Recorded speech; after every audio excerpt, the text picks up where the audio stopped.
দই ইলিশ, সর্ষে ইলিশ, তারপর লেবু ইলিশ, ফ্রাই ইলিশ, অনেক রকমের ইলিশ তো খাওয়া হয়েছে। আসসালামু আলাইকুম viewers, welcome back to my miracle kitchen. তো বলছিলাম অনেক রকমের ইলিশ খাওয়া হয়েছে, কিন্তু জিরা ইলিশ কিন্তু এখনো খাওয়া হয়নি। আপনারা খেয়েছেন কিনা আমি জানি না, আমি অন্তত পক্ষে এই প্রথমবার খেলাম। এত সুন্দর জিরার সেন্ট ইলিশের সাথে, দারুণ অসাধারণ কম্বিনেশন। আমার কথায় এতক্ষণে নিশ্চয়ই বুঝে গেছেন, আমি কিন্তু আজকে করব জিরা ইলিশের রেসিপি। আমার বিশ্বাস আমার সাথে সাথে আপনারাও একমত হবেন, জিরা ইলিশ ইটস অসাধারণ একটা রেসিপি। তাহলে চলুন তো কথা না বাড়িয়ে টুক করে রেসিপিটা করে নিই। জিরা ইলিশ রান্না করতে লাগবে মাত্র 10 মিনিট। আমি জিরা ইলিশ করার জন্য এখানে মাত্র 4 পিস ইলিশ মাছ নিয়েছি। আপনারা আপনাদের পছন্দ অনুযায়ী কিন্তু আরো বেশি নিতে পারেন, আরো কমও নিতে পারেন। মাছের ডিমটাও মাছের সাথেই রেখে দিতে পারেন। এখন নিয়ে নিলাম ব্লেন্ডারের ছোট জার, যার মধ্যে আমরা মশলা ব্লেন্ড করি। তো এর মধ্যে 5-6 কোয়া রসুন নিলাম, আর তারপর 1 মুঠো পরিমাণ পেঁয়াজ নিলাম মোটা মোটা করে কাটা, আর এখানে 7-8টা লাল আর সবুজ কাঁচামরিচ নিলাম। কাঁচামরিচের জায়গায় আপনারা শুকনা মরিচ নিতে পারেন, তবে কাঁচামরিচে এই জিরা ইলিশ টেস্ট বেশি আসে। এখন আমি যেই হাঁড়িতে মাছটা রান্না করব সেই হাঁড়িটা নিলাম, আর তার মধ্যে ইলিশ মাছগুলো খুব সুন্দর করে দিয়ে দিলাম। আর এর মধ্যে কিন্তু মশলাগুলো ব্লেন্ড করা হয়ে গেছে। এই তো সেই মশলা, সবটা মশলা আমি এখন এই মাছগুলোর উপরে দিয়ে দেব। বাটিটা ধুয়ে সমস্ত মশলা আমি দিয়ে দিলাম, আর তারপর এখানে 1/2 চা চামচ লবণ আর 1/2 চা চামচ হলুদের গুঁড়া দিয়ে দিলাম। তারপর দিয়ে দিলাম এখানে সরিষার তেল। আর এখন এর মধ্যে সেই মূল ইনগ্রেডিয়েন্টস জিরা। আমি এখানে 1 টেবিল চামচ জিরা বাটা নিয়েছি। আপনারা ইচ্ছে করলে কিন্তু জিরার গুঁড়াও নিতে পারেন। আর এখানে 1 টেবিল চামচে নিতে হবে, মাছ অনুযায়ী কিন্তু জিরাটা একটু বেশি পরিমাণে আছে।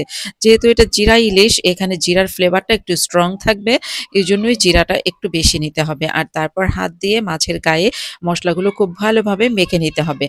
এখন এই হাতটা ধুয়ে যতটুকু পানি দেওয়া যায় ঠিক ততটুকু পানিই দিতে হবে, এর বেশি কিন্তু পানি দেওয়া যাবে না। এই রান্নাটা করতে লাগবে মাত্র 10 মিনিট, তো সেই জন্য অনেক বেশি পানি দেওয়া যাবে না। এখন আমি এই কড়াইটা চুলায় বসিয়ে দিয়েছি। তারপর উপরে 2টা কাঁচামরিচ ফালি করে দিয়ে দিলাম, দেখতেও সুন্দর লাগবে, সেন্টটাও ভালো আসবে।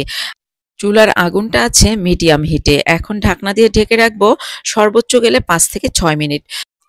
5-6 মিনিট পর আমি ঢাকনাটা তুলে নিলাম, আর খুব সুন্দরভাবে বলক আসতেছে। এখন মাছও কিন্তু প্রায় সিদ্ধ হয়ে গেছে, আর ইলিশ মাছ অনেক নরম থাকে। তো সেই জন্য খুব আলতোভাবে মাছগুলো এভাবে একবার উল্টে দিতে হবে, যাতে একেবারেই ভেঙে না যায়, সেদিকে কিন্তু খুবই খেয়াল রাখতে হবে। আর তারপর আবারও ঢেকে রাখতে হবে, এবারও 5-6 মিনিট রান্না করতে হবে। 5-6 মিনিট পর আবারও ঢাকনাটা তুলে নিলাম। তো এখন কিন্তু এর মধ্যে আমি উপর থেকে আবারও একটু সরিষার তেল ছড়িয়ে দিলাম, আর যদি ধনেপাতা থাকে ধনেপাতা কুচি ছড়িয়ে দিতে পারেন। আমার হাতে ছিল না বিধায় আমি দিতে পারিনি। রান্নাটা একদম কমপ্লিট হয়ে গেছে। এখন আমি একটা সার্ভিং প্লেটে মাছগুলো তুলে নিচ্ছি। দেখুন কি সুন্দর হয়েছে কালারটা। ঝোলটাও কিন্তু অসাধারণ লাগছে খেতে। আর এই ঝোলের মধ্যে যেই জিরার ফ্লেভারটা, সেটা তো অসাধারণ একটা ফ্লেভার। আপনারা এভাবে একবার বাসায় বানিয়ে নিজে খেয়ে ট্রাই করে দেখতে পারেন যে আসলে জিরা ইলিশটা কতটা মজার।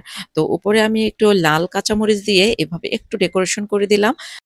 এই লাল কাঁচামরিচগুলো কাটার সময় যে বীজগুলো ছড়িয়েছিল সেই বীজগুলোও কিন্তু দিয়ে দিলাম, শুধুমাত্র দেখার সৌন্দর্যের জন্য। খুব ভালো লাগছে দেখতে। তো আশা করি আমার আজকের এই ভিডিওটা আপনাদের সবার কাছে ভীষণ ভালো লেগেছে।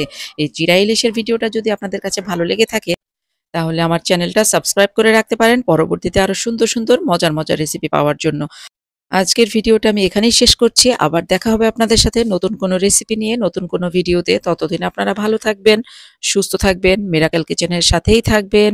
আল্লাহ হাফেজ।